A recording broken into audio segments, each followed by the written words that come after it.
Good morning, everybody. Good morning. Good morning. Were you surprised to see so much frost on your car this morning?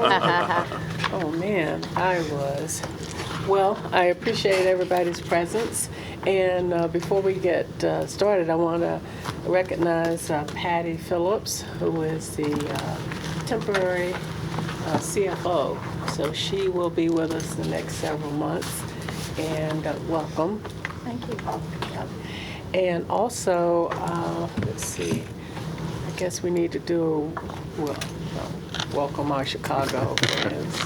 Good morning. Good morning. I know frost is nothing to you. It's probably warm weather to them. I saw the pictures, and that's all I want to see. It was -8 a couple of days ago. So. Wow. Yeah, right. Yeah. All right. Dora, would you, Yes, ma'am. Ms. Balin, present? Mr. Moore, Mr. Covey, Mr. Gardner, Here. Mr. Harrington, Mr. Holly, Here. Mr. Munson, Present. Mr. Solomon, Mr. Ashby, Here. Mr. Challenger, Here. Mr. Glover, Here. Miss Gooden. I'm here in her stead. You're- I'm Rose McKinney. I'm the Rose Assistant Director for McKinney, Human I'm Resources. sorry, okay. And Miss Phillips. All right. And we are good, and we have, It's 4 of us, so there's a quorum. do we have a quorum? Yes, thank you. Thank you. Okay.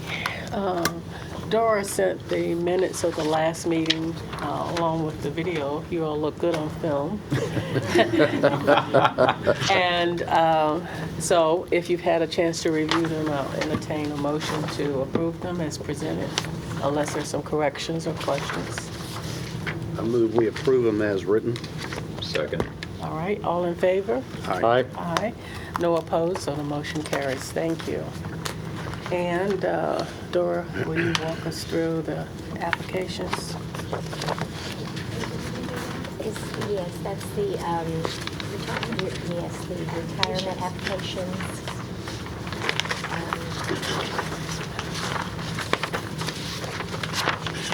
And that will,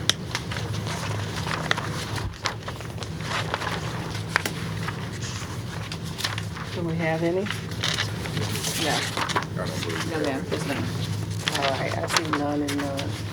There was one reported death. Yes, Robin Bynum from Fire and Police Retirement System. All right, thank you. All right, and we have 14 active in each of the plans. Historical funds report. That is your following page. 203. And this is through September, because that is the most recent information we have available to us. I think that the data available is like the third week of the month, and so we don't quite have it. We'll have it maybe in a week or so. So I don't know if there's a way to speed that up in the future from some of our, either John Hancock or whatever, but we'd love to look into that. But on this worksheet, the beginning of the month, we had $206,940,000 and 630.40 cents. We had interest income of roughly $33,000. We paid some administrative expenses of $400.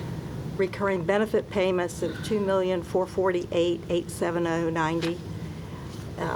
Employees contributed $2,747. We had some realized gains and losses of $81,788, and unrealized gains $2,848,437, for a net change of a positive $353,752, with a balance of $207,294, 383 and 20 cents. And I did want to point out, I think that Cheryl made that statement, that the contribution to the fund of $2.6 million was made on October 3rd, which is not reflected here. And in addition, the savings from the refunding of the pension obligation bonds has not been reflected here yet. Okay. So that'd be in the fiscal 20 about $6.5 million. Am I understanding this correctly, that the investment loss for September was almost $82,000? Can I speak to John Hancock on that? That was realized, so underlying managers buying and selling. Okay. But the unrealized gain was 2.8 million. Yep. All right. Then the OPEB. OPEB, do we have that in here? Yes. Right here. OPEB trust balance, $3,995,361.97. No change. That's a quarterly report. And I do want to point out to you all, during my tenure with the City of Virginia Beach, I represented the city and schools jointly on the OPEB trust at VML VACO, and was actively participated in the investment selections and working with their investment advisors and so forth. So it's a good place to hold that money. Thank you. Yes. Last meeting, we had a question about whether or not we have Portfolio 1 and Portfolio 2, whether or not we can change. So I reached out and I got the answer. We can change once a year. Yep. At the anniversary or which time? It says here,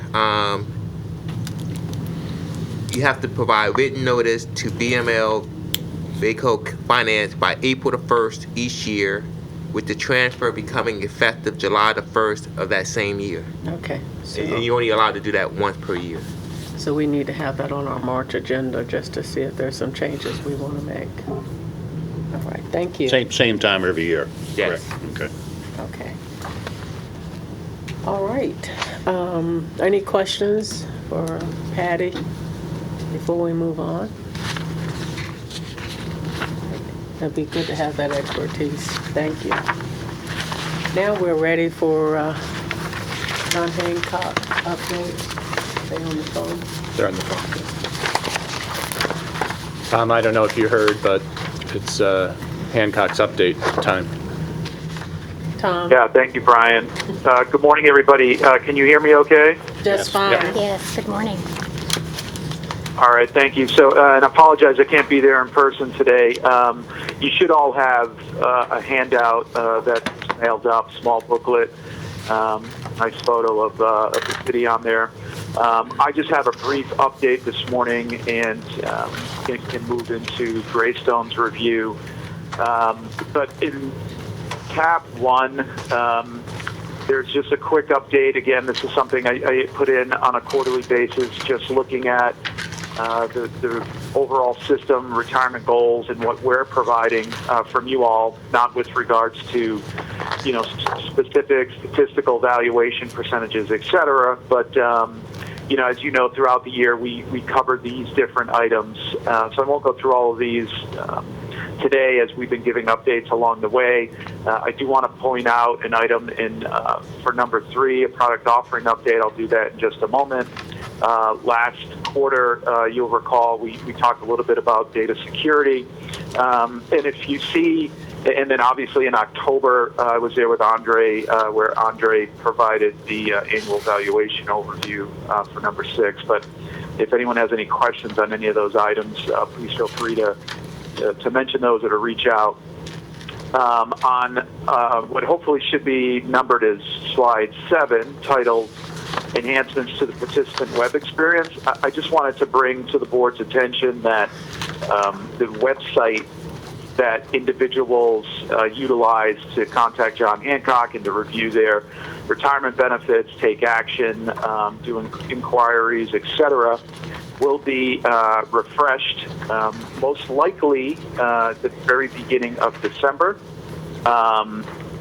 Not a significant change, again, for a frozen pension system, as most individuals are in pay and receiving payment. But individuals do come out and access the website to model benefits if they haven't started yet, and to make changes if needed. The URL, so the web address, is being updated to johnhancock.com/myplan. The existing web address that's in place now will stay active for a minimum of at least 1 year.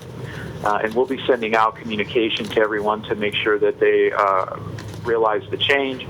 And there's announcements on the website now just notifying them that the website will be refreshed. So there is some changes to the look and feel.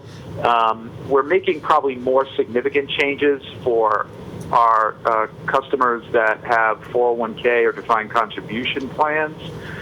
There's a new retirement planning tool that's being added in there. Again, not as appropriate for a pension-only municipality plan, but again, just additional tools being added out to the website, a fresher look and feel, and more access to information from a learning center perspective and financial wellness tools, et cetera. So just wanted to bring the attention of the board to that. And again, when the new site does release prior to the end of the year, we'll send out another reminder to the group.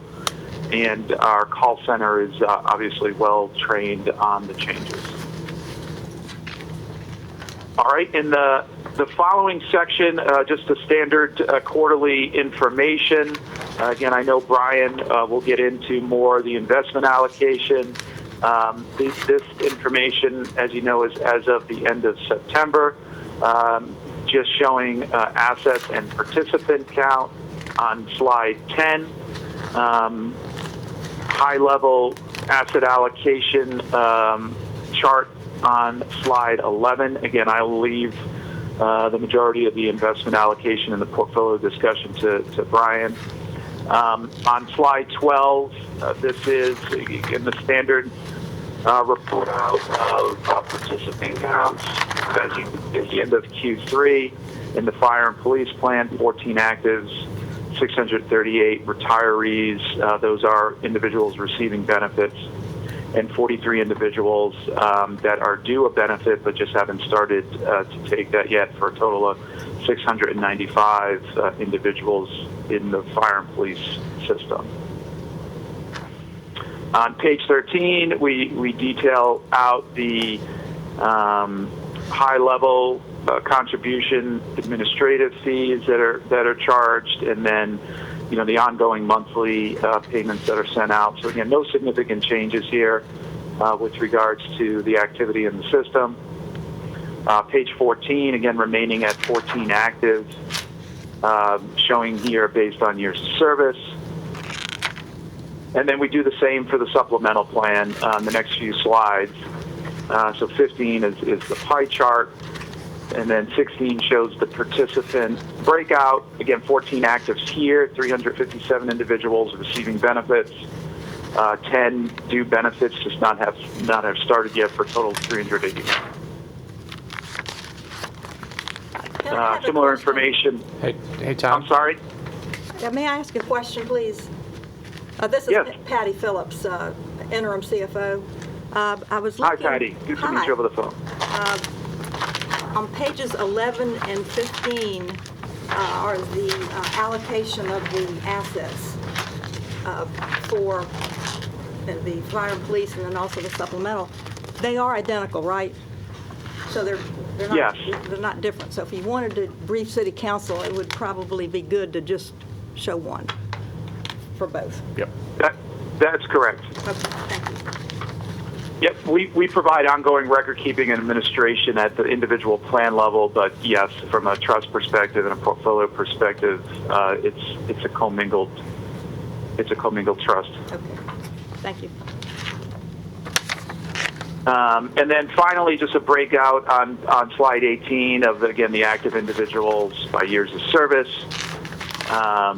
And I pointed out in the past, but you see, even though the system's been frozen for a while, the individuals that have the lower years of service were the prior council members that had been had been due a benefit. And then finally, in the next tab, beginning on page 21, this is the standard quarterly expense and revenue disclosure statement. So if you look at slide 23, and I know most of you have seen this before, Patty, for your benefit, I'll just highlight a few things here. Page 23 is a summary of the expenses of the cost structure of the retirement system. So again, we show it broken out by the two plans, fire and police and supplemental, and then moving left to right, the investment management expense. So you'll see they are slightly different just based off of activity of the contributions coming in and some of the movement at the plan level, even though primarily everything is invested in the same manner. But the investment management expense you'll see there roughly at 38.5 basis points and then 37.8 basis points. The next line over is Greystone's cost, 10 basis points. So that is those costs are paid from the trust, invoiced by Greystone, and then paid from the trust assets at 10 basis points for the total system. John Hancock services, so our services for covering actuarial work, all of the administration, custodial, check cutting, tax reporting, working with participants, etc. Our administrative fee is 6.5 basis points. You'll see the cost here is slightly above that. That's due to an additional small charge that is assessed based on the additional trust and custodial work we do to help manage the assets that are held at Morgan Stanley. But that cost is factored in here. And then for a total of the all-in costs of between 53 to 55 basis points for the system. So the additional cost for the custodial work is a hard dollar fee, so that shows as a slightly higher basis point on the supplemental system. That's why a variance. Additional information listed out below on our current fee structure and what's included with that. And then on pages 24 and 25, I do list out by holdings what the expenses and revenue sharing and cost looks like.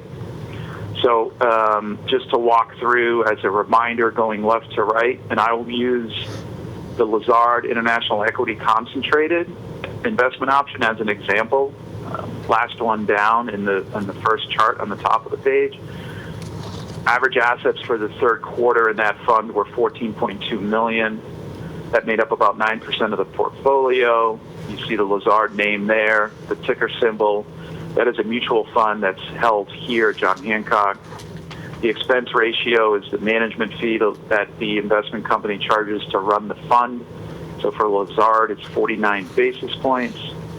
Annualizing out that expense on a 12-month forward-looking calculation would be $69,927. This fund actually pays revenue sharing back to the plan. That's the only fund that still does that. So 15 basis points within that 49, not additional to, gets paid to John Hancock for the benefit of the plan, and then that $21,406 is utilized to offset ongoing administrative and service provider costs that shows at the bottom. All right, and then we just show our costs here, the John Hancock costs. Down at the bottom, you see the revenue coming in. That miscellaneous fund fee is that fee, that cost I referenced for the custodial work, and then the required revenue billable. Again, this is a 12-month projected outlook. We bill on a quarterly basis, and the city approves, and then it gets paid back through the trust. And then same thing on the next slide, just in detail for the supplemental system. I had a question, if I may. I just wanted to double check on these additional amounts that John Hancock receives. Is that included on the summary page, you know, with the basis points, investment fees? What was that, 23. 23? Is this in addition to or included therein? Or am So I- every, Go ahead. if I understand the question correctly, so our core administrative cost is 6.5 basis points. You see that on pages 24, 25. If you look down to the bottom chart, that's built into that gross JHRPS revenue. So you see that equates out to 6.58 basis points. Okay. The small addition, moving over 6.5, is that $1,250. That's shown there. That's the custodial fee. The only there are some additional fees that we would charge that would not be listed on page 23, but is included in the fee schedule that the city has. Those additional fees cover some of the annual actuarial expense reporting and valuation work. And then also there are at times requirements for us to do manual calculations for individual benefits. The vast majority of all benefits are automatically done, systematically done through the programming of our system. Some have to be manually done for specific, more complex situations. When those arise, we will bill out an individual invoice on occasion. Does that answer the question? I think so. We might have to talk further just to make sure I understand. I'll look Happy back. to do that. I'm trying to get caught up, so. Absolutely. No, completely understand, and happy to schedule some time with you in the coming weeks. I know Andre Stewart, our actuary, is coming down on the 25th, I believe, for the joint session, but it may make sense for Andre and I perhaps to have a call with you next week.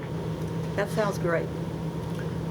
Okay, great. I'll connect with Andre, and we'll reach out to you.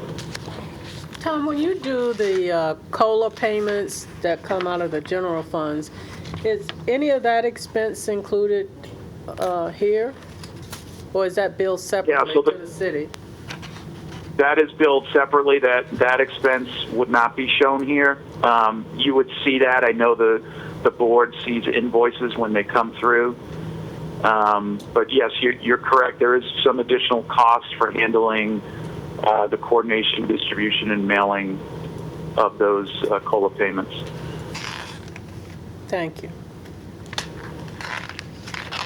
Ms. Bellin, can I just make a quick comment? Sure. Hey, Tom, on pages 20, it's Brian, 24 and 25, can you just double check those expense ratios, because I think you have some maybe flipped. So the first two you show at 1.03 and 1.09. I think those are actually the bottom two ones, and the ones that you have listed on the bottom two should be the top two.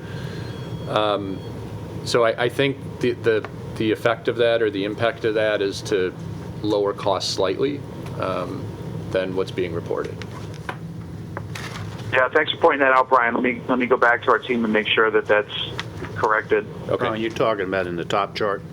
On pages 24 and 25. Yeah, under the expense ratio. Yeah, the short duration fixed income fund isn't costing us over 1%. That's Yeah. the emerging Yeah. market fund. Right.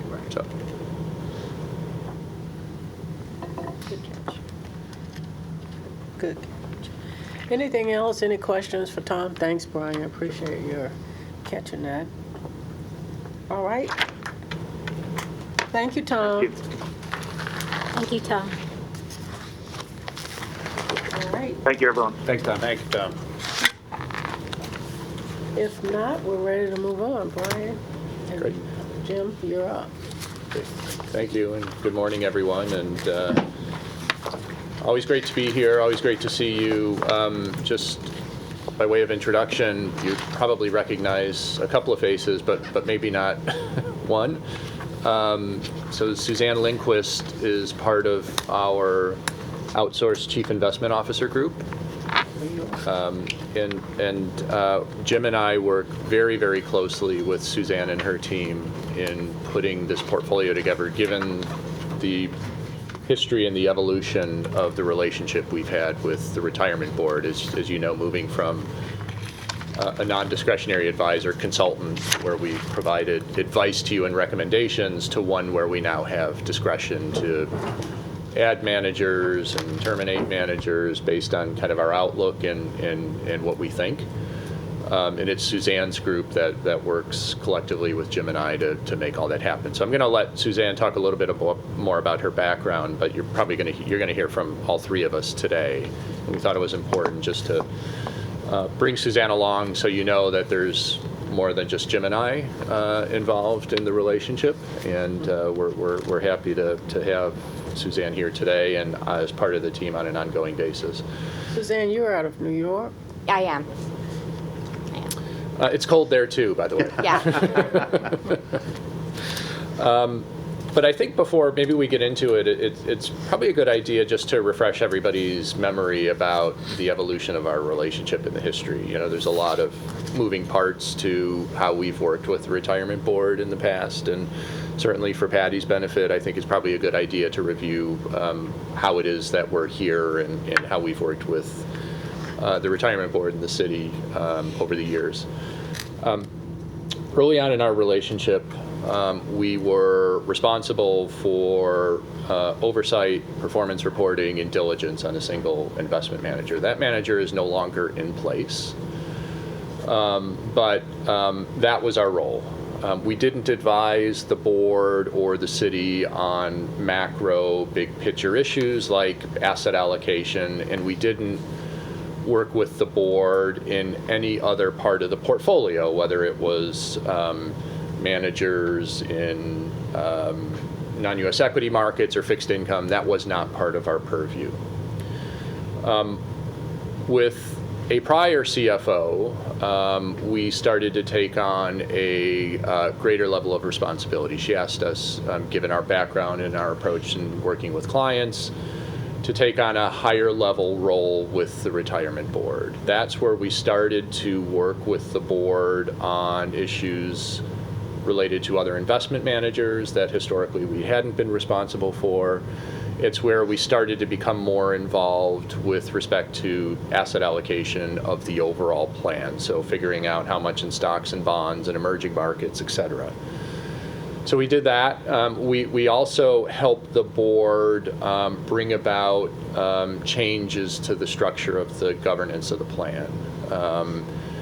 Wrote investment policy statements that were more sort of thorough and focused on risk controls. Again, it's sort of, that's just one example of this higher level of responsibility that we had with the pension system. When we were involved in that role, we were what's called a non-discretionary advisor or a consultant. So anytime we thought there was a good investment strategy or idea for the plans, we brought those recommendations to the board. And ultimately, it was the board's responsibility to say, yes, let's go ahead and do that. We agree with what you're saying. Or they say, yeah, we hear what you're saying, but we don't want to implement that for one reason or another. That's what's commonly referred to in our industry as a non-discretionary investment advisor. A number of years, I guess a number of years ago now, but it's incredible how quickly the time went by.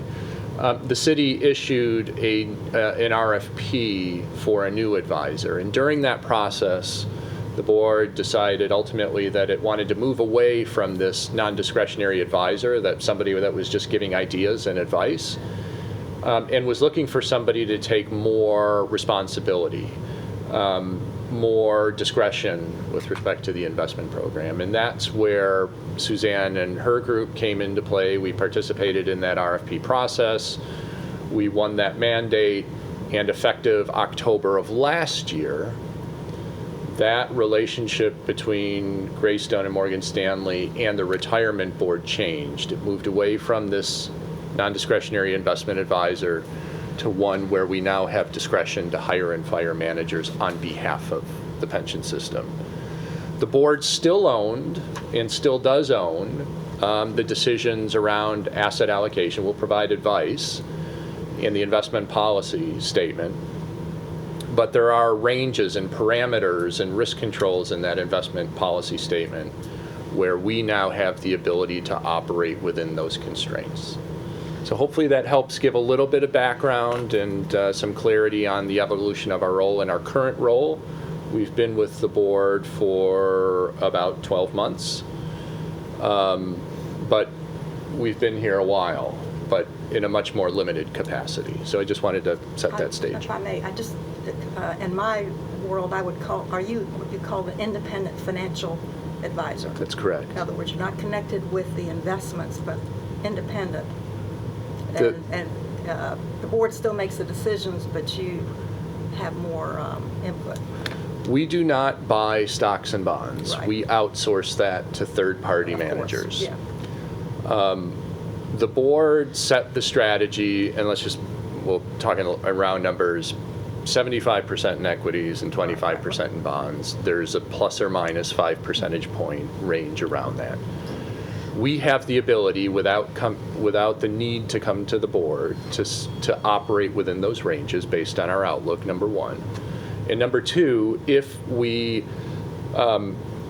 think a current manager isn't living up to expectations, we have the ability to terminate that manager and replace it with a new manager without coming to the board for approval. So we will certainly tell you what we're doing, but as long as we're operating within those parameters of the investment policy statement, there is not a requirement for us to get approval before we do something. Sure. Hopefully that helped, and if there are any questions, we can certainly address those. But we wanted to get into results. We'll talk about third quarter results, year-to-date numbers, we'll talk about our outlook, we'll talk about a lot of the changes we made to the portfolio over the last 12 months. I'm happy to say as we sit here today, actually at the beginning of October, we were fully implemented with the new strategy that we were seeking to implement under this new relationship. So we went, again, from that non-discretionary relationship. Over the last 12 months, we made a lot of changes, a lot of moving parts. We'll talk about some of those changes and the impact that had. And as we sit here today, we feel very good and comfortable about where the portfolio is today in terms of the exposures. On page one, at a very high level, and Suzanne's going to get into this a bit more in greater detail, but I'll just tell you that the results for the first 9 months of this year have been quite good, as we've been talking about in prior meetings. We continue to generate returns well in excess of our benchmark, which is great to see. I can't tell you how many times, if you were sitting in this seat, how important it is to get off on a new relationship on a good foot. And I would say the relationship we have with the city and the board is a new relationship because of how it's evolved over time, and the results have been very, very good. Let me just give you touch on a couple of things with respect to the broad capital markets, and then I'm going to kind of turn it over to Suzanne and Jim to talk about sort of our outlook here. As we looked at the third quarter and the year-to-date period across global capital markets, it's not in the book, but I'm just going to rattle off some numbers for you. The S&P 500 continued to grind higher in the third quarter. S&P 500 was up about 1.5% for the quarter. That puts us up north of 20% for the full year. And I think if you asked us the question at the end of last year if we thought the S&P was going to be up 20%, we would probably say no way. But here we are, and it continues to grind higher even today. Markets were up in October, the first part of November as well. Non-U.S. equity markets were down in the third quarter. Developed markets were down about 1%. Emerging markets were down about 4%. So a fairly significant drawdown in emerging markets in the third quarter. For the first 9 months of the year, developed non-U.S. markets were up about 13%, and emerging markets were up about 6%. So U.S. equity markets continue to outperform non-U.S. equity markets this year. We actually have a view that that's going to reverse, and we'll kind of talk about our views. But even in developed non-U.S. equity markets, up 13% for a year is not really anything to sneeze at. But again, it's underperforming U.S. equities for the year. And then lastly, I'll just say that bonds were quite good, both in the third quarter and the year-to-date period. Bonds were up a little over 2% in the third quarter as interest rates came down during the period. Now they're starting to tick up again. But that put us up about 8.5% in fixed income markets for the first 9 months of this year. Again, if you asked us if we thought bonds were going to do 8.5% this year at the end of last year, we would have said no way. But here we are again, Fed cutting interest rates, rates going down, good for bond prices, up 8.5% for the year. So I'm going to stop there. I'm going to turn it over to Jim to talk about the outlook, and then Suzanne's going to talk about the portfolio, and I'll come back later. Hey, good morning. It's always great to be here with you today. I think one of the things I'd like to mention this morning is when I woke up, I looked at the temperature in Chicago, and I looked at the temperature here in Portsmouth. And normally we come here at this time of year and get a little bit of a warm up relative to Chicago, and it was exactly the same temperature, 27 degrees. Is that right? So, We didn't want you to miss home. woke up, felt right at home this morning. I would like, before I get into the market outlook, I would just like to amplify a point that Brian made about the team and how we work. We're here as portfolio managers in a unified front, but having Suzanne sit in the nexus of New York, making sure that we are bringing to bear all of the tools and resources that are available to you, to this relationship. So it's a very powerful combination that we have. We speak on a very regular basis. It's certainly Brian and I. We've got a team behind us in Chicago. It's with Suzanne, and she's got a very significant team behind her in New York. And I think Suzanne's now overseeing over $30 billion of assets. So that's our responsibility to you, is to continue to bring the very best of Morgan Stanley to bear on this relationship. So thanks for coming, and thanks for being here, Suzanne. I'm happy to be here, and again, again to amplify what Jim and Brian said, it's a team effort, and I think that we bring to bear the best, the best tools, the best thought leadership from some of my bosses. I work directly for the Chief Investment Office.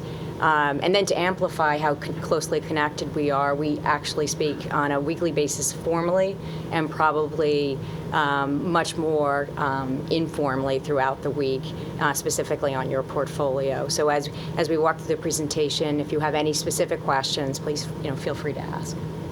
One of the things we think you'll see or notice in 2020 is we will continue to slowly introduce other tools and resources we have available. Suzanne's going to discuss some of those particular risk metrics today, but expect more of that in the coming year. So let's get into our current outlook, and if I can ask you to turn to slide 4 for just a minute. This is a one-page summary of what happened in the third quarter. I'll start with our overall view about U.S. equities. I'm not going to spend too much time on this today because this theme really hasn't changed during the course of the year. I'll have some slides in here that will touch upon it, and then a couple slides that will be away from this theme. But to refresh, this theme is as follows. One is the story that's underappreciated in our view is that earnings growth in the U.S. is decelerating, and it's decelerating at a pace that's faster than expectations. If we look out at 12-month forecasted earnings, even those the growth in those earnings is starting to roll over. We've looked back at this data over 30 years, and in general, when this happens, that creates an environment where stocks typically struggle.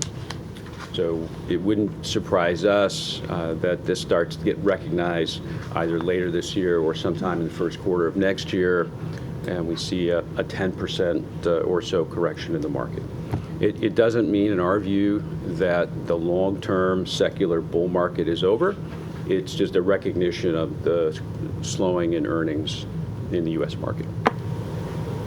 Let's focus our attention, however, now on the third quarter, and that's what this text is meant to cover.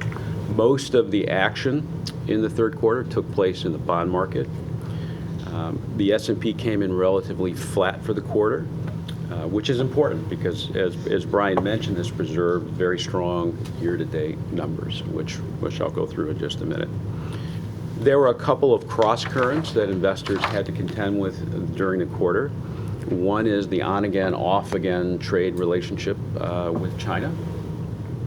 And the second is the Federal Reserve and interest rate policy. And importantly, it was the first time in the third quarter since 2009 that the Fed lowered short-term interest rates. They lowered them by 25 basis points in both July and September. Also during the quarter, the 10-year Treasury reached its lowest yield since 2016, and the 30-year U.S. Treasury reached a new all-time low yield during the quarter.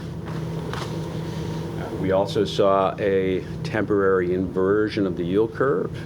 It got a lot of attention, a lot of press, and essentially what that means is that the longer-dated maturities, the 10-year U.S. Treasury, was yielding less than the short-term 2-year U.S. Treasury.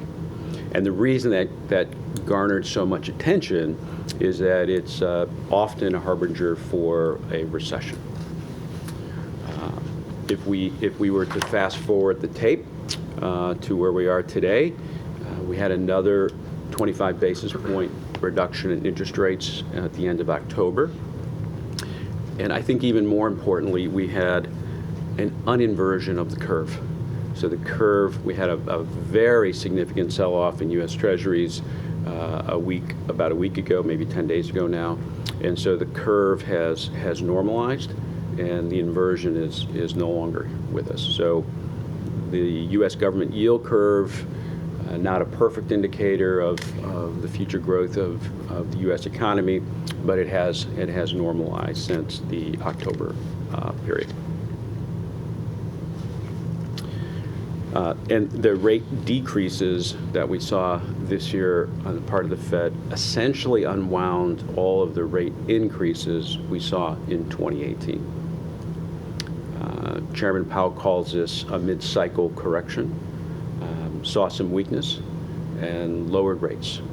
And we'll look at the impact of this lower rate environment in just a minute.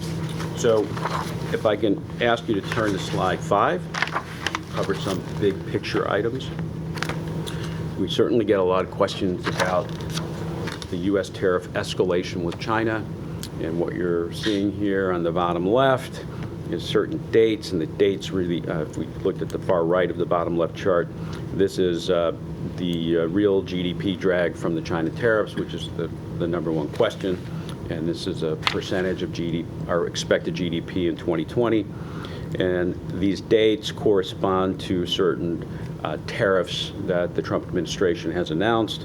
The first one on 9/1 was a 15% tariff on $125 billion of Chinese imports. And then if we move down to 10/15, that was another 15% increase. And the December 15th one is scheduled to go in effect is another 15% increase. $156 billion of goods. So when we wrap all this up, we think it could affect the U.S. economy by something less than 1% of GDP growth, 80 basis points. But it's very fluid. It seems to change almost weekly. In the end, we think it will get resolved, but we certainly think it's going to cause additional volatility in the markets going forward. On the far right, we're looking at U.S. equities in various sectors of the S&P 500. The very good news is that the markets continue to hit new all-time highs. And what this portion of the slide is illustrating is the shift in the leadership. So if you look at the return stream from these sectors, year to date and for the third quarter, you see very strong performance from consumer staples, utilities, and real estate. So the sector leadership has come from the defensive and high-quality sectors. On slide 6, in connection with the inversion of the yield curve, we also get questions about the probability of a recession. And as you would expect, Morgan Stanley has its own proprietary recession risk model, which is what you're seeing in the bottom left. And while we're not forecasting a recession, you can see there has been an uptick in our risk model. And we do think that the probability of a recession has been underestimated by investors in general.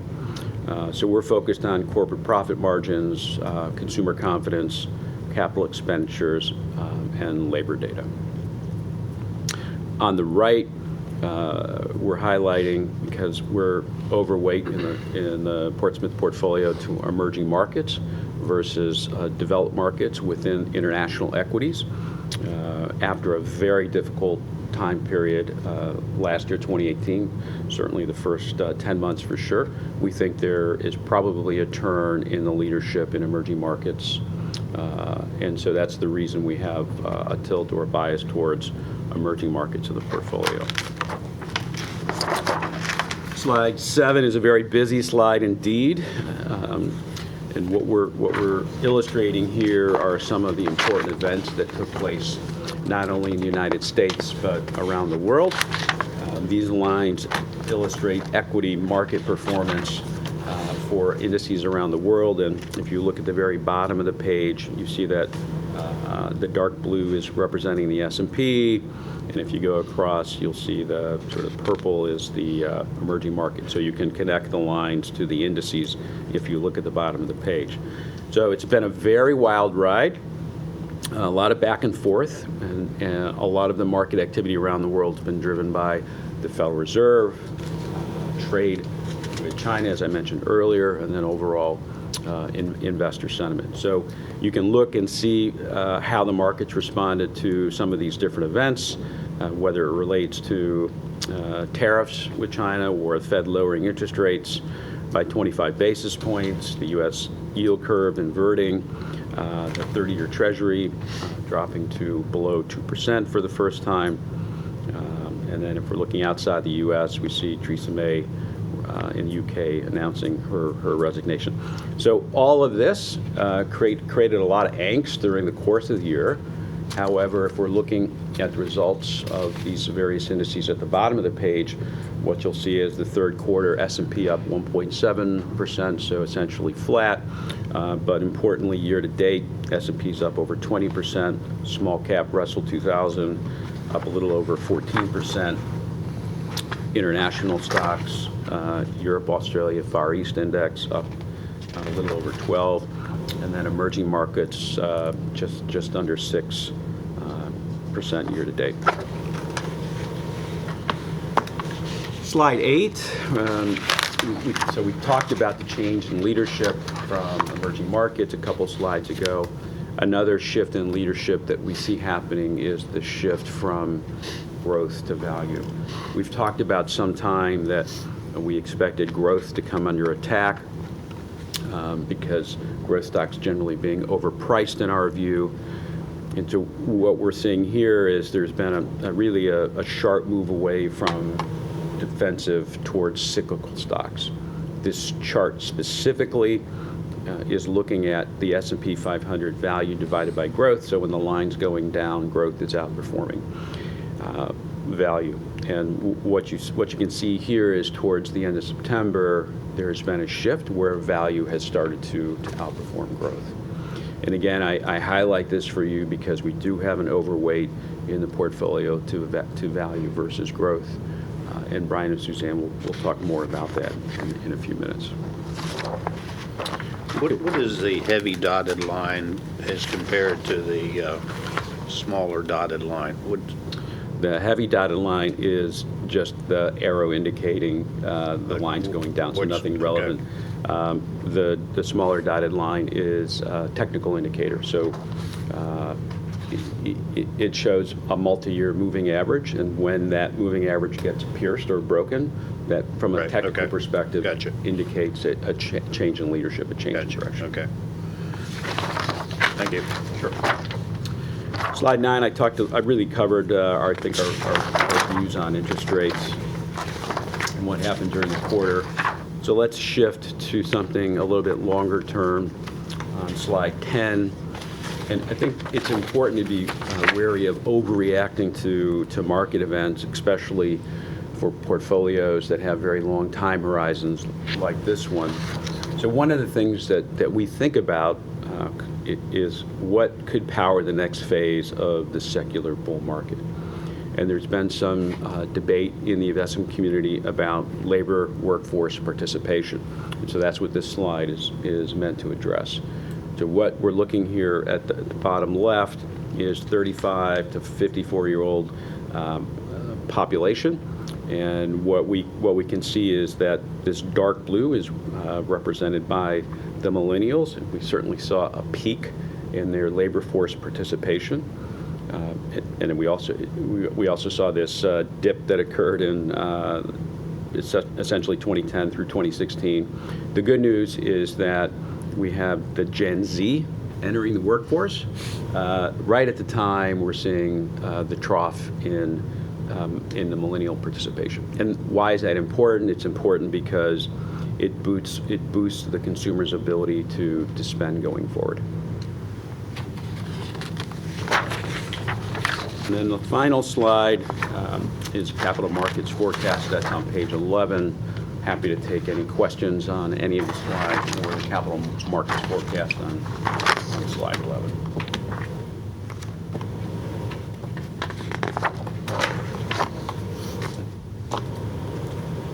Great. So if there are no questions, we could pick it up on page 13. As both Brian and Jim mentioned, I run a team in New York that works with them to develop discretionary portfolio strategies for multi-asset class portfolios, generally speaking. I have a team that is specifically dedicated to the Portsmouth portfolio. I think one of the things that's important to mention is the depth and breadth of this team. In New York, we have more than 100 due diligence analysts that do careful due diligence around the managers we choose in the portfolios. We have a wide breadth of managers on the portfolio, and as I said before, we're very closely connected to the thought leadership across the firm, all of us as your extended outsourced chief investment office team. On page 13, here we're simply giving you a feedback loop, really, of what we understand the mandate that we have is. Most important on this page is the right side, where we're indicating what the benchmark is, which is at this point 70% the MSCI ACWI, 22% Barclays Aggregate, the HFRI Fund-Weighted Composite Index at 5%, and the NCREIF Property Index at 3%.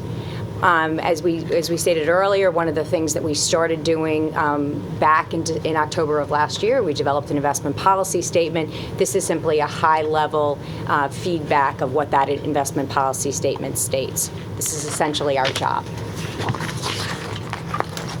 On page 14, at a very high level, and I think this really tags and builds on to what both Brian and Jim talked about, whether it was in the markets or our assignment generally speaking. Just to clear this page and for your information, the benchmark that I stated on the previous page is really important to us. That's listed once again on the left side of this page. Next to that is the current portfolio weight. Note that we're currently weighted around 70% in equity, or 69.7% in equities, very, very close to our target weight. Similarly, at the broad asset class level, you'll see that fixed income is, again, right at our target weight. And again, on the alternative side. It took us a lot of work to get there, and I'd like to go through a couple of the things that we've done specifically. When we sort of started to build this portfolio, we had an allocation to equities that was around 72%, so overweight the equity market, with an underweight to fixed income in a couple of different ways that I can get into, and an allocation to about 14% in alternative asset classes. Most of the activity is taken place over the last 6 months, and some of the significant activity in the portfolio has taken place this quarter. We reduced the equity allocation in the third quarter from 72 to 70%, and the timing of that was excellent given where the equity market has come relative to where it was a year ago.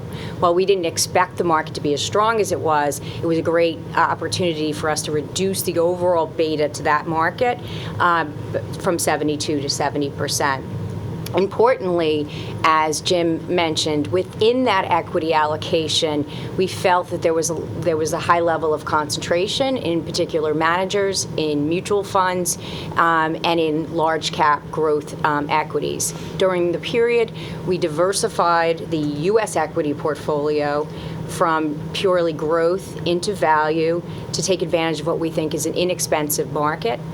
One of the things that I think Jim said, which is important, is while the U.S. equity market has appreciated pretty significantly this year, very significantly this year, when you pull back the covers, there are opportunities in the market of undervalued stock.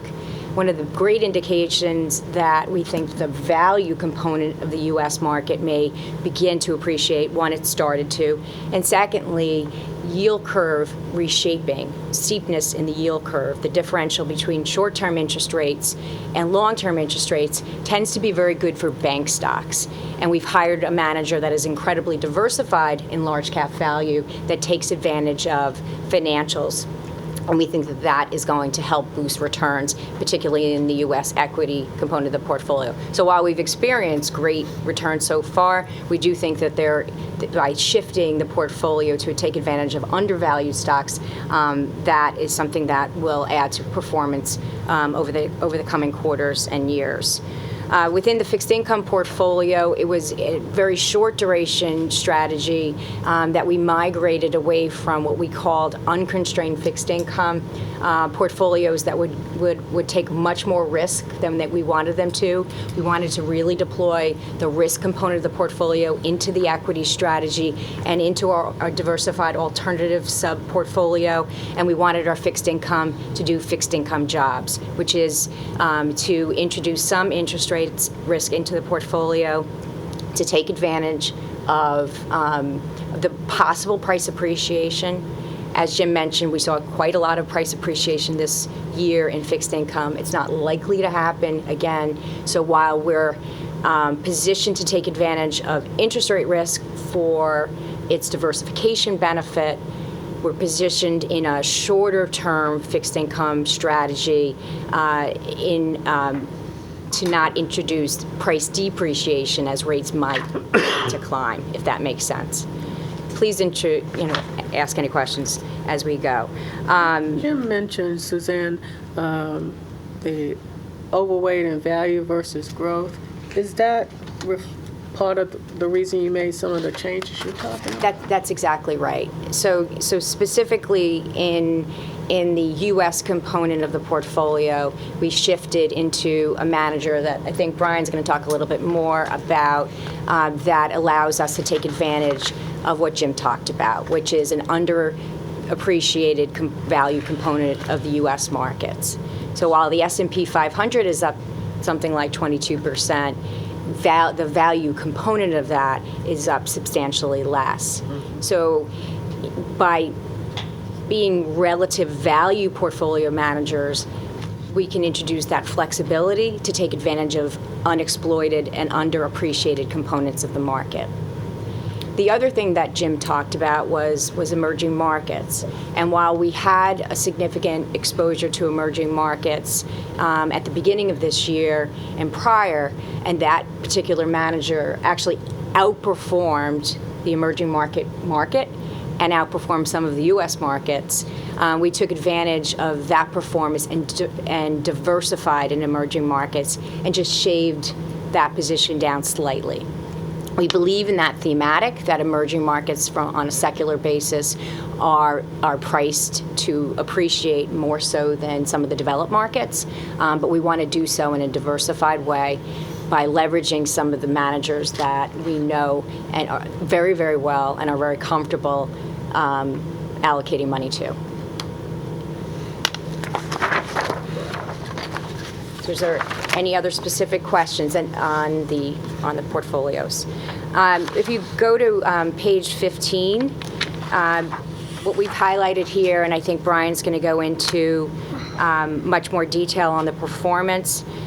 You can see that the third quarter performance was meager both for the index and for the portfolio at 52 basis points for the benchmark and 36 basis points for the portfolio. That's actually excellent returns relative to what we've seen broadly in the marketplace. Third quarter was a really tricky quarter. What I do want to highlight is just the outstanding returns that we've been able to achieve so far this year, and so far since the portfolio mandate was established back in October. 15.73% versus 14.3, and roughly 12 versus 10.3 for the benchmark. Excuse me. Are those returns net of all our fees? Yes. Yes. Okay, thank you. So one of the things that we wanted to bring a lot of attention to, so if I just summarize thematically what we did in the portfolio, we believe that diversification and we believe that tactical investing into underappreciated markets, even within larger subsectors, makes a difference. And you'll see us do that. And that's one of the great benefits of discretionary investment management. And I think it's one of the great benefits of an experienced team like the three of us and the teams that work for us. The other thing that's very important is while a strategic investment plan is critical at, for example, 70% in equities and a diversified alternatives portfolio and fixed income portfolio, we believe that's going to help you achieve your goals over time.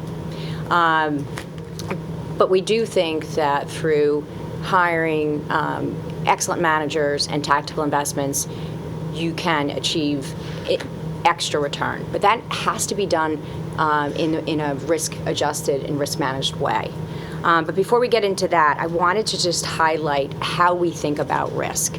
And the way we think about risk from building the portfolio perspective, but also from how do we understand the performance and how that is going to feed into future portfolio adjustments. So on page 16, there's a lot of numbers here, but I thought I would walk through them relatively granularly. So if you look at the blue bar to the left, the benchmark return is about 52 basis points, as I stated on the previous page. And then you look all the way to the right, we have the portfolio return. One of the things that is really important to the three of us as portfolio managers is that when we allocate risk to a particular subsector of the portfolio, we're getting the return, and if we're not, why? And how much more work do we need to do to understand that better? So if you look at the subcomponents that takes us from benchmark return to portfolio return, you'll see something called broad asset allocation effect.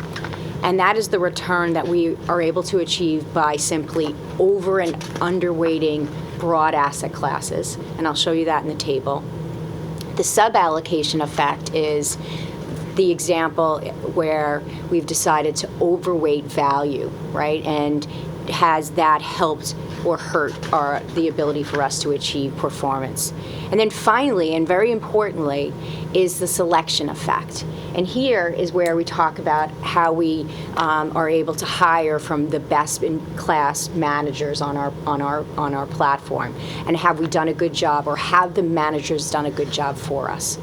So this helps us and helps you understand how we achieved our performance, but it also helps us understand whether or not we've deployed risk where we need to deploy it. just to explain the bottom table, starting once again from the left, you'll see the portfolio weighting at a very high level from cash to fixed income to equities and alternatives. Next to that, you'll see the benchmark. And then next to that, you'll see a graphic that shows where we're under and overweight from a portfolio perspective.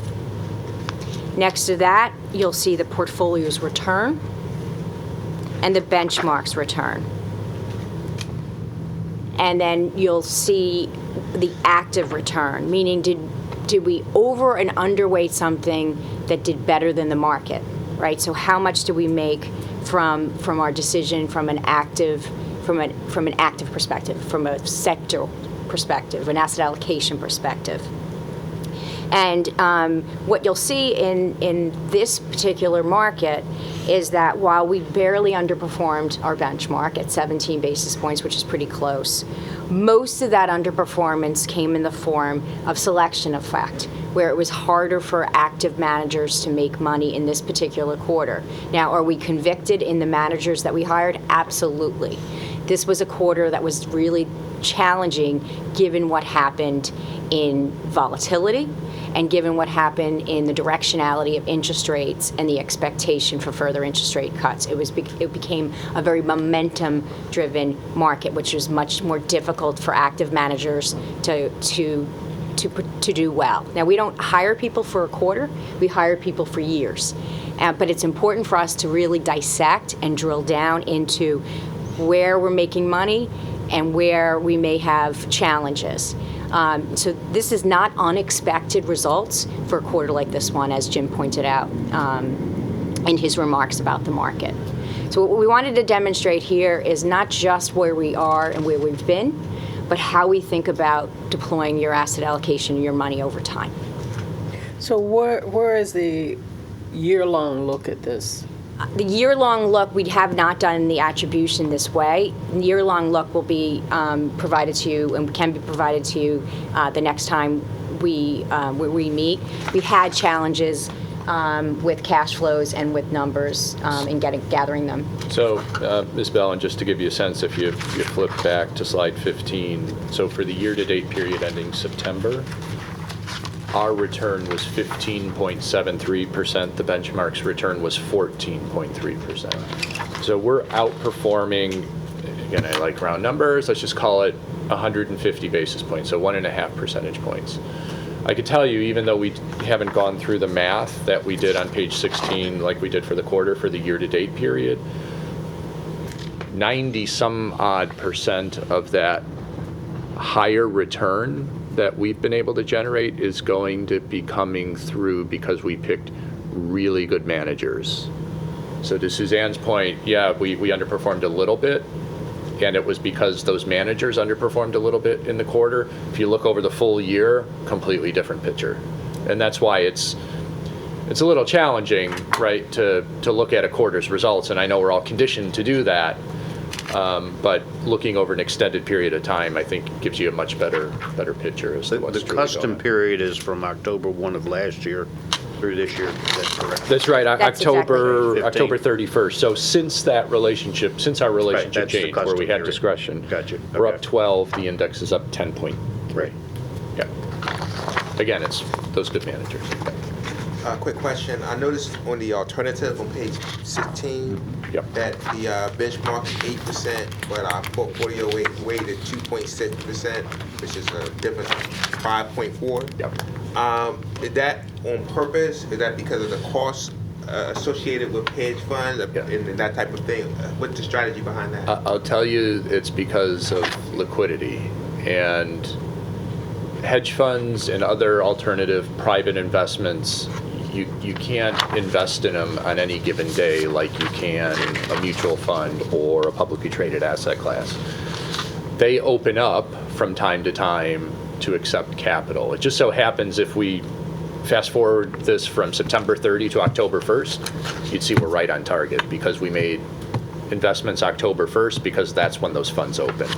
So it's the nature of the asset class where it's a little bit more challenging to manage the allocation to. Yeah, I'm sorry I missed that, but that is a, it's a matter of deployment, right? So our approach to the alternatives component is going to be, again, to take advantage of what we think are the best managers out there, but in a really diversified way.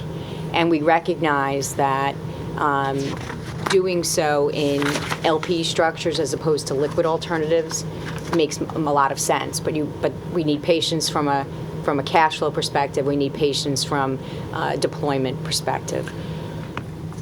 And maybe if I can just jump back real quick to page 15, because I know this is a conversation that's ongoing. It's a discussion that's ongoing, and I'm just going to focus on the year-to-date period. So the net cash flows in that table on the middle of the slide on page 15, the net cash flows minus $12.5 million. We pay benefits. We know why we're here, right? We got to provide secure retirement to our retirees. Net of any contributions that have been made by the city this year, we've paid out about $12.5 million in benefits. Number right below that is the investment return we've generated. Again, 15.7% in percentage terms, in dollar terms, that's over $29 million. So I know there's a lot of debate and discussion about what's driving things in terms of funded status and the ups and downs of market values. $29 million is a lot of money. 15.7% is a big number. This is what it means. This is sort of the tangible result of all the things that we're collectively doing. The city's contribution, that should be built in some of these numbers. Yeah. The contribution would be embedded in the net cash flow. Okay. So just to give you a sense that I think these numbers are right. On an annual basis, the city contributes roughly $10 million. We're paying out roughly $30 million in benefits. So on a net cash flow basis, we're short $20 million a year. And on a portfolio that's about $200 million, that's 10% of the market value of the assets. So that just kind of gives you a sense of the magnitude of everything that's going on.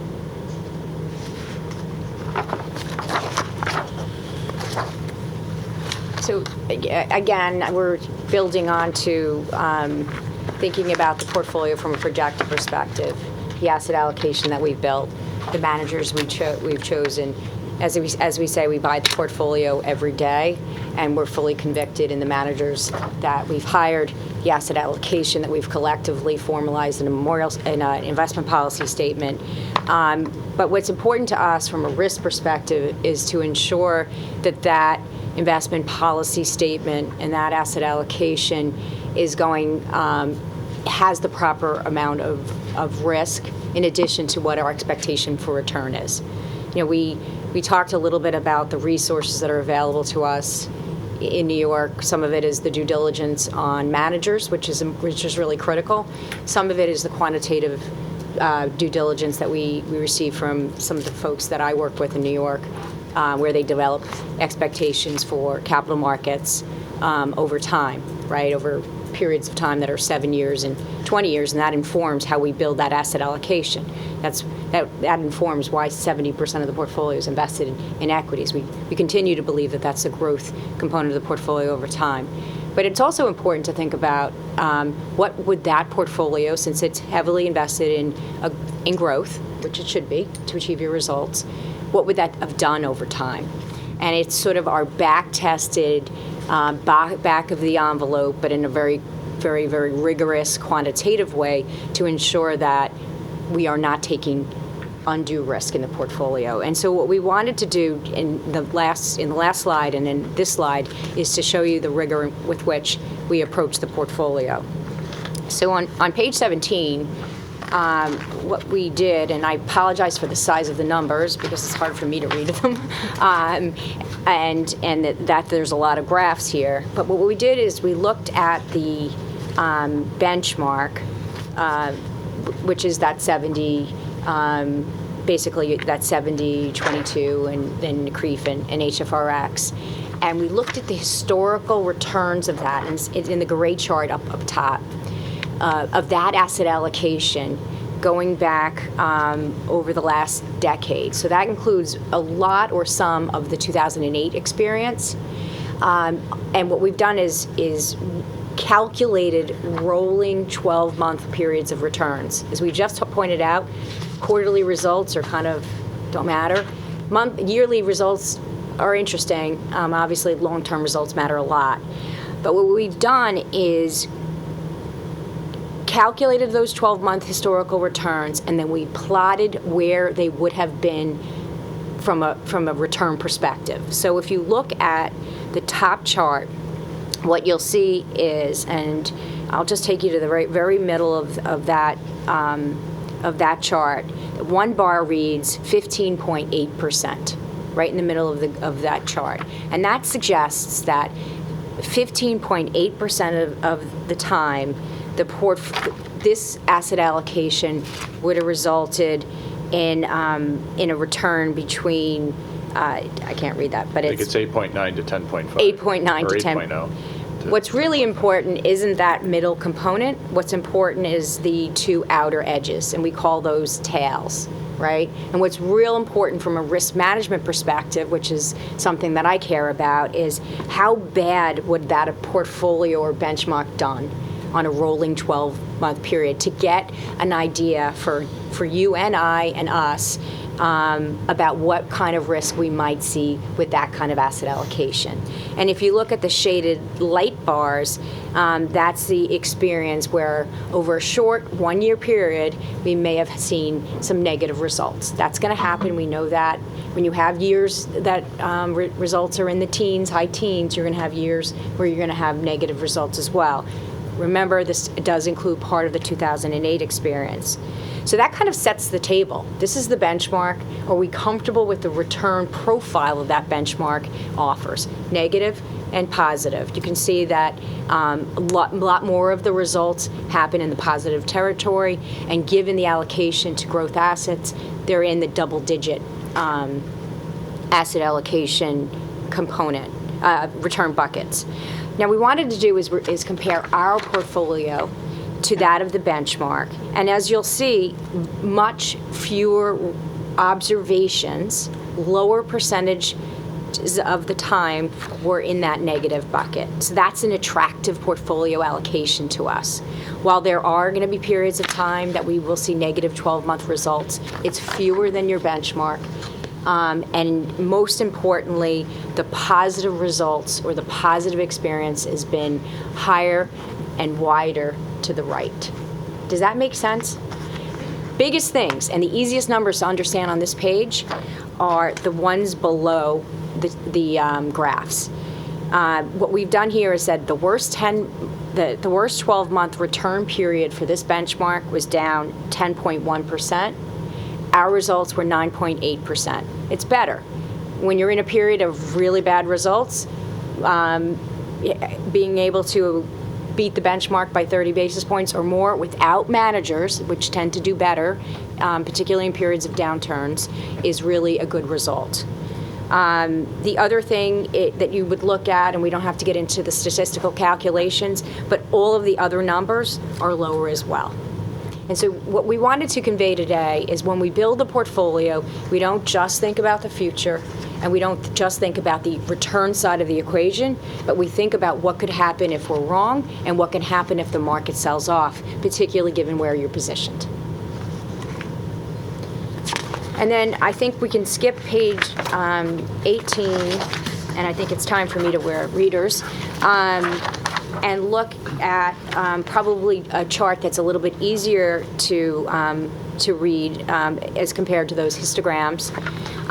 We looked at the same current portfolio versus the benchmark, and we said, how would we have done over the last decade relative to the benchmark?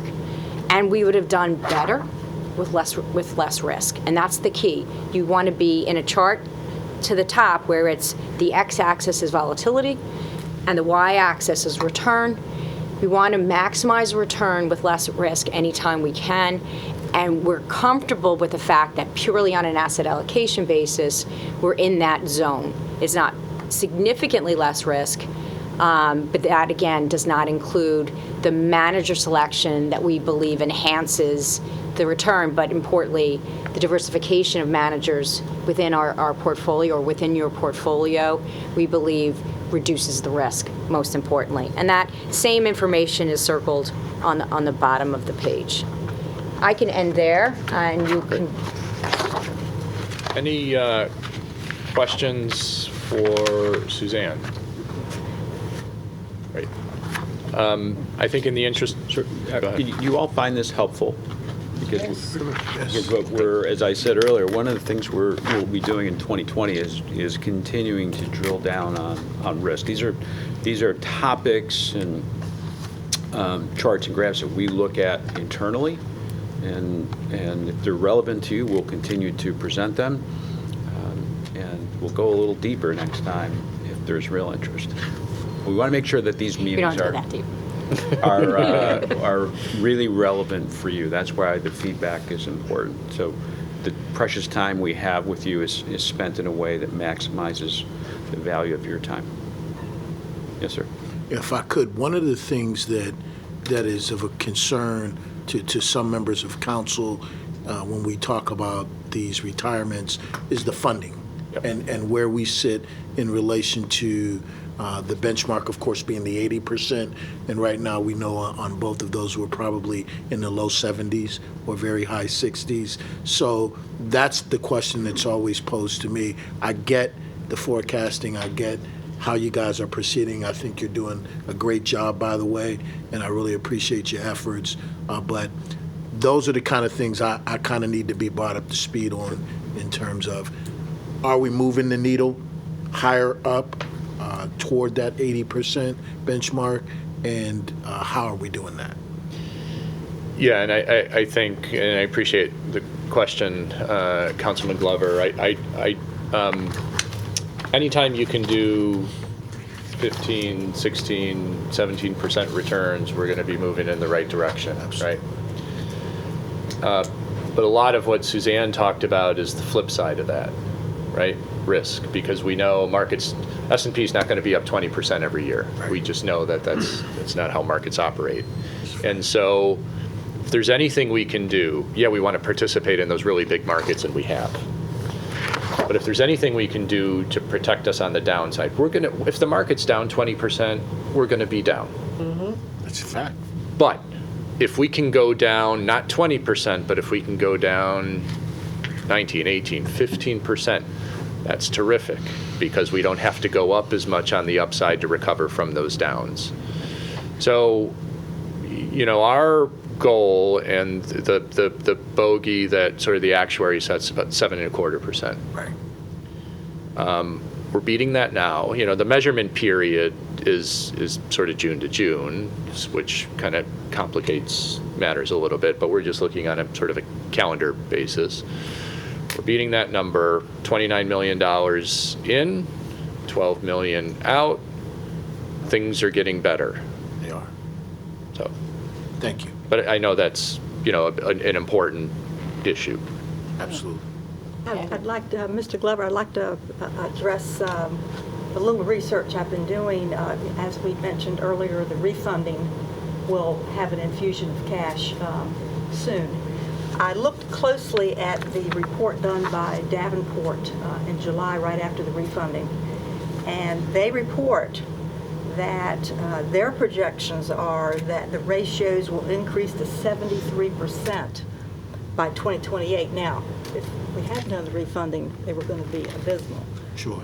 So basically they're reminding us that we're going to have to look at additional strategies over time. Absolutely. And I just wondered where, how when you just hope is not necessarily the best way to go. I think the strategy they're following is excellent, but other things are going to need to be done as well. Absolutely. And if I could make one more, I'm sorry. To get back to Jim's point, I think and this is a personal opinion, the information that Suzanne shared with us is very valuable as far as what I call the back room, knowing what happens to get to the numbers that we're looking at. The way I look at it, that's what we have you guys for. And I don't know that we need to go through that on a regular basis unless everybody else does. I think what I'm interested in is where are we compared to the market and compared to what our numbers have to be to make this whole thing work. Yeah. Does that make Fair sense? enough. Yep, good feedback. Yeah. And one of the things that we had talked about over the last couple months is staying focused at the level you just described for this group, but perhaps with the investment committee, we'll do a annual. That makes sense. Annual, really deep dive on all of the portfolio. I mean, if metrics that's and risk, okay with everybody. but it's up to you all. I found this very useful because, it's great to know where we're at and how we're doing, but what risk are we taking to get there? And this was the foot stomp that let me know, okay, we're doing the right thing. We can keep it higher, level 2, if that makes sense, or just leave it here in whatever you guys think. So why don't we leave it for today as we have here? It seems to have some value. At the investment committee level, we'll take it down a few notches to go and drill down a little deeper. Make sure, because we want to make sure you're aware of all of the tools that we have at our disposal for your benefit. When do you suggest the next financial committee review? Probably sometime in the first quarter after we have all of the current year's information and data, so we can look at least a full year's worth of information. So that would be February timeframe? Probably February, yeah. Okay. I'm looking for some consistency since we have a CFO who's going to be here 3 months, and like to be able to build. Well, I'm not setting your termination date. Somewhere I picked up 3 months. I prefer it be enough time for you to have some running numbers and can be involved with the investment committee to look at where we go forward, where we move forward. So I'm hoping soon as possible in the new year versus later. Some things are just not available till a certain. That's right. Yeah, That's right. I know we got to wait for possible. results. Okay. It could be the end of January. We'll see how quickly we can get the data from Tom and his group. Suzanne, does it make sense to you? Absolutely. Absolutely. Thank you. I think in the interest of time, if I can have maybe 2 or 3 more minutes and ask the board to flip to page 30. It's in the appendix. These are the individual portfolios returns, and we've talked about results being good. For the first 9 months of the year, we were a little bit behind in the third quarter, but here's the individual portfolios that make up that total number. And I recognize on page 30 that there's a lot of numbers here, so let me just kind of walk through. So that top line is actually a aggregation of a lot of individual managers that show up on the next slide, so I'm going to skip that first row of numbers there. But the one below that, this is our fixed income manager, BlackRock. You can see for the quarter to date period, which is to the left of the year to date, which is right in the middle.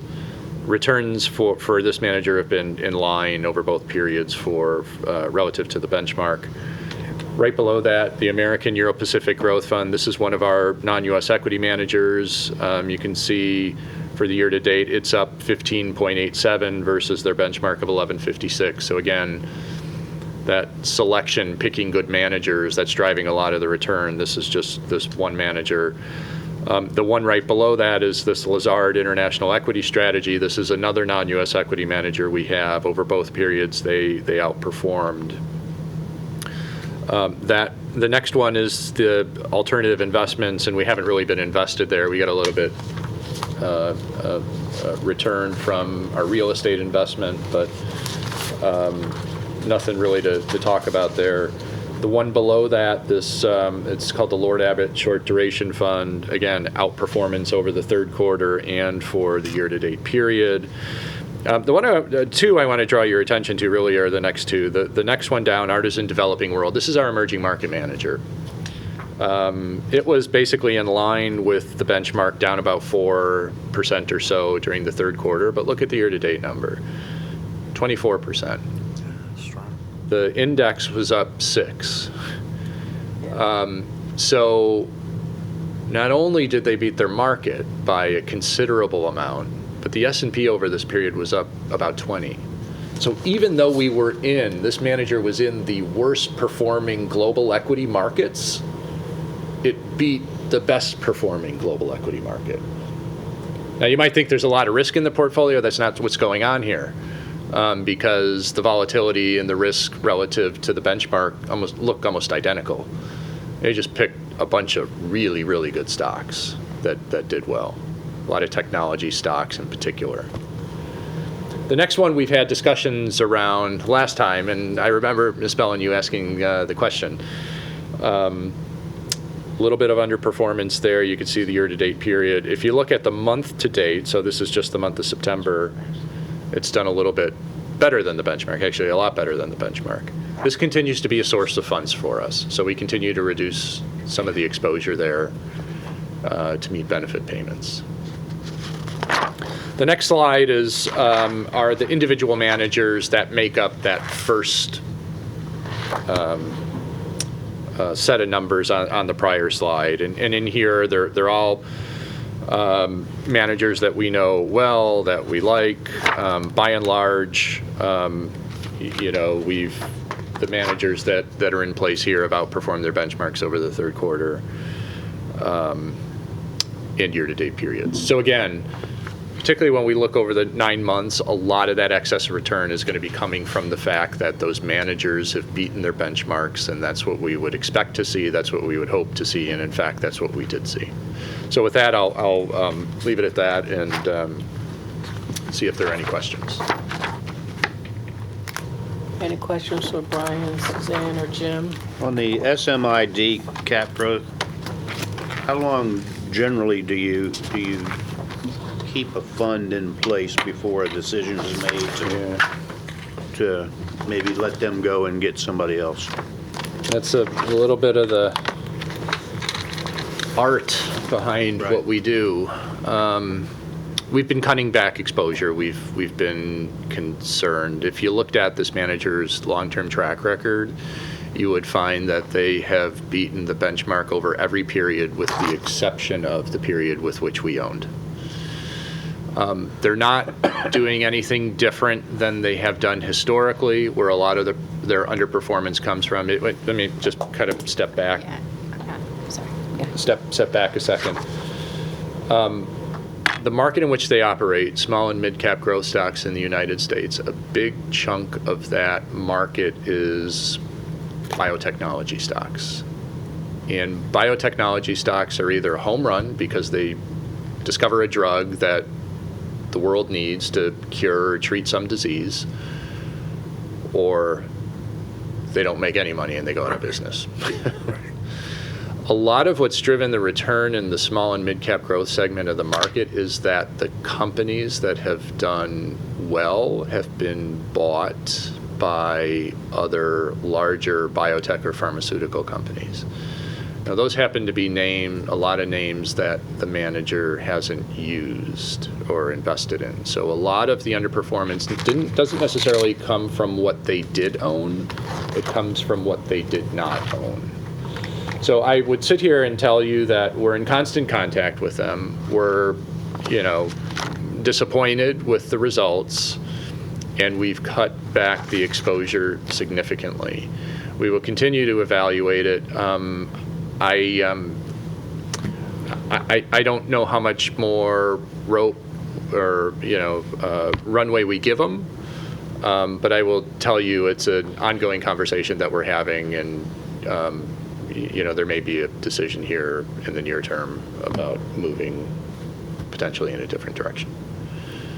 Yeah, I mean, I would just echo with your comments. I mean, when you see chronic underperformance of a manager, the first and foremost thing that you do is sort of re-underwrite your thesis, right? And ensure that what you hired them to do is exactly what they're doing. And the first thing is you hire them for an investment process. Is that investment process or is the management team changed? And we continue to monitor that component of it.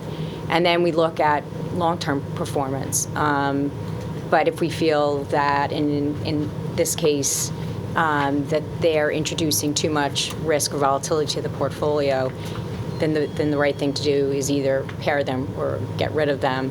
And the other thing I would also point out in this manager list, as you think about different components of the portfolio, you'll see that we have a couple of managers in a particular asset class for that purpose, right? Where you'll hire somebody that is more concentrated, and we know that they're going to introduce more volatility and they're going to have up and down swings. But to mitigate that and to diversify that, we'll hire either a passive strategy, which also reduces fees, which is important to you guys, or certainly it's just more diversified and more steady as you go. The positioning within and how much we allocate to each of those is going to be dependent on the degree of vol.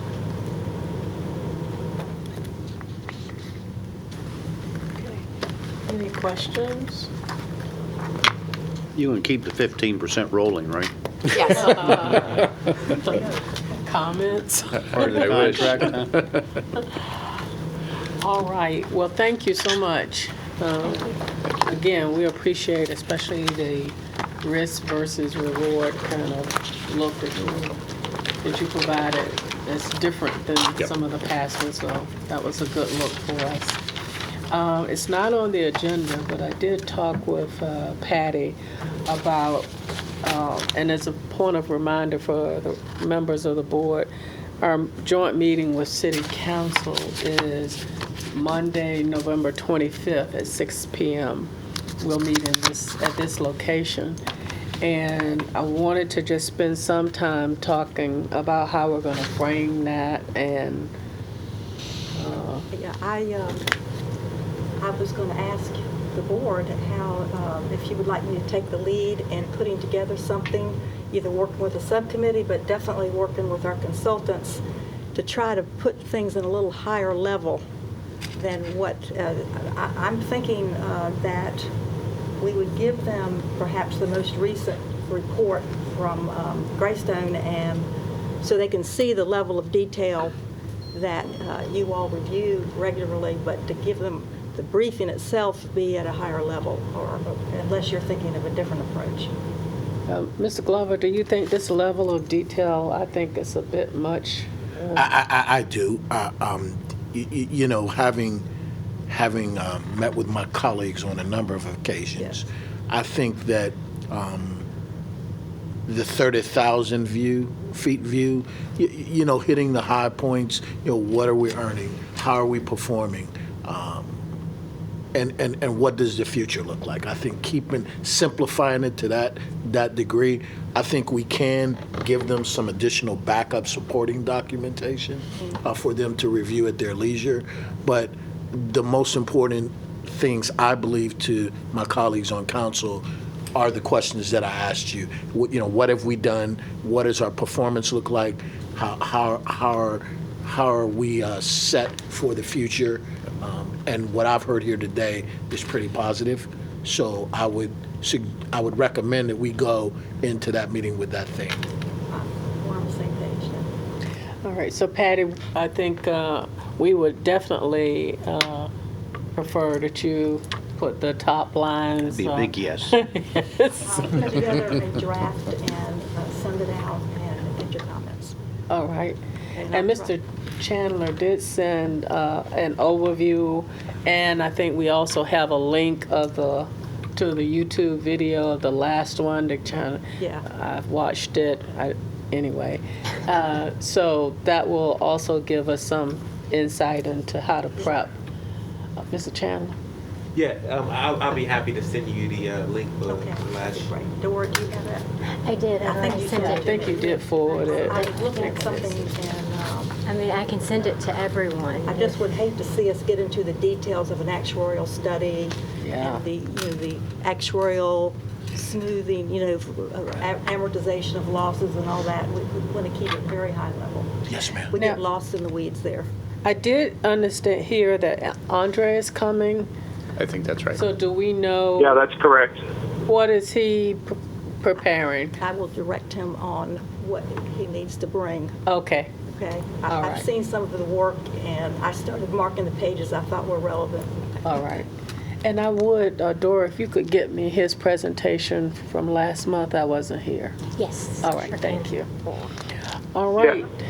Hi, you guys. This is Tom again. So I know you just referenced Andre's presentation from last month. Patty, I did just send that to you about 20 minutes ago. Okay. Should that be sent any further, or was that reference just to make sure that you had I think availability that, to see that? It was just a reference that I'd like to see a hard copy. I have it in my email, but it's a lot. it's a lot to decipher when you're looking at a picture of it versus the paper. I'm old school that way. When you're talking about numbers, it's the way to go. Yes, yeah. Any other? Yes. If I could just make one other comment, I do think, and I'm not sure how others would feel about this, but hearing some of the conversations and watching some of the council meetings and work sessions, I think the way Brian framed it during this meeting a little earlier is really important. I think may add a simple, high-level understanding of the impact to the retirement system just based off of the $30 million in retirement benefits. Even if it's just one slide that looks at total value of the retirement system, netting out what the annual benefit payments are, what the contribution is, and just showing the impact of, just from that as a starting point, what the investment return has to be in order to try to get to and achieve a 7.5% return is pretty significant. I think that would be helpful. Yeah, that was definitely, I made note of it, highlighted it, and if I didn't see it in the presentation, I certainly would have suggested it. So, thank you, Tom. You had some other I wanted remarks? to do a little housekeeping, Okay, if I may, if this is the appropriate time. sure is.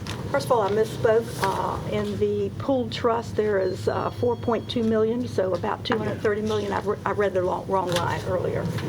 And then second, there are, let's see, how many invoices that we would need approval to pay John Hancock. Let's see, how many are there? 4? Yes, I think they're in your packet. they are, right behind the funds.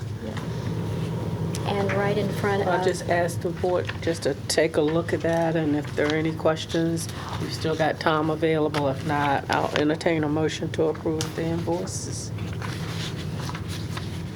I move to approve the invoices as presented. Second. All in favor? Aye. Aye. Thank you, I appreciate that. Was that it? That was it. Okay. All right, I just want to take a quick minute to just see, looking at your calendars, is everybody present available on the 25th at 6? It's on my calendar, It's yes. on your calendar? Planning It's on my will be- calendar. Yep. I think I'm going to be available. If I'm not, Planning I'll will let be you in there. All right, all right. I like to have friends with me.